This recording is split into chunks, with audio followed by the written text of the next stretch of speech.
Hey Titans, coming at you with a new project update. This is for the Etsy shop, which is basically what I'm focusing on these days for the most part. So what do we got here? We got some new advanced level terrain pieces that are being added to the Deep Forest 40K line. This is basically it's an upgraded version of the basic obelisks and ruins. I'd been wanting to do these for a while, and we got an order of these, so I went ahead and made them up for it. A couple of changes have occurred to the Deep Forest ruins line. One is I've had to change the trees that I use because Notch, the brand that I'd used before, increased their price and also lowered their quality to such a low level that it just wasn't worth it. I almost had to completely discontinue using ready-made trees, but I found another brand that is very close to the same quality I was using. It's a little bit more natural looking, actually. It's a little less artificial looking because the trees are more realistic and, they're coloring a little bit.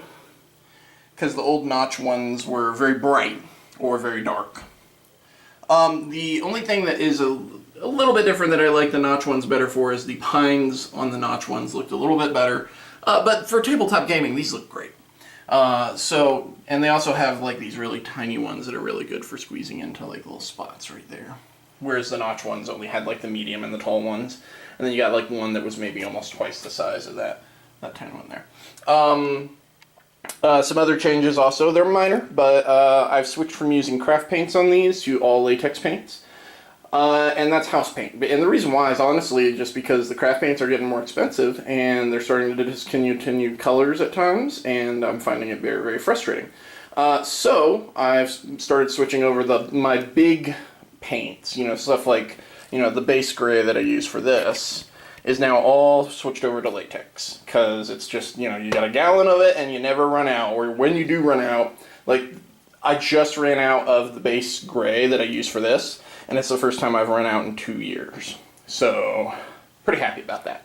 Going to be experimenting with that over time. Additional changes I may make here in the future is I'm going to start getting back into like seeing if I can find a rattle can overspray that'll kind of add some highlights to this. Because airbrushing with terrain is just really, really time consuming, so it's not practical for these particular sets. So anyway, you're going to see a couple of new listings on the shop. You can click the shop now button on our page, and you're going to see these listed under the advanced level forest ruins. Then you're also going to see a pack of all of this together, and then you're also going to see another one that's also got the forests included, like as the actual forest flats.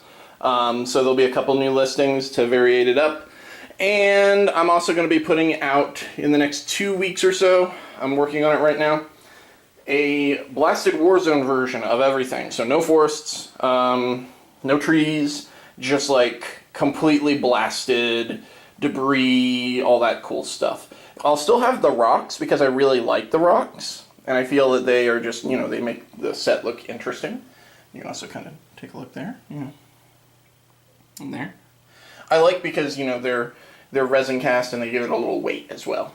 But I'm going to be doing purples and reds and blacks, sort of like a reverse dry brush, because a lot of the colors are going to be very like brighter and darker mixed in, kind of like gradient, like it's been, hit with a mortar. And then the blacks are going to kind of darken up areas where the blasts have hit and everything. A lot of grays in there too. I'm going to add a lot of pipes and various debris into those as well. But yeah, thanks for watching, guys. Check out the Etsy shop for more updates, and I will get some photos of these up shortly in the next few days.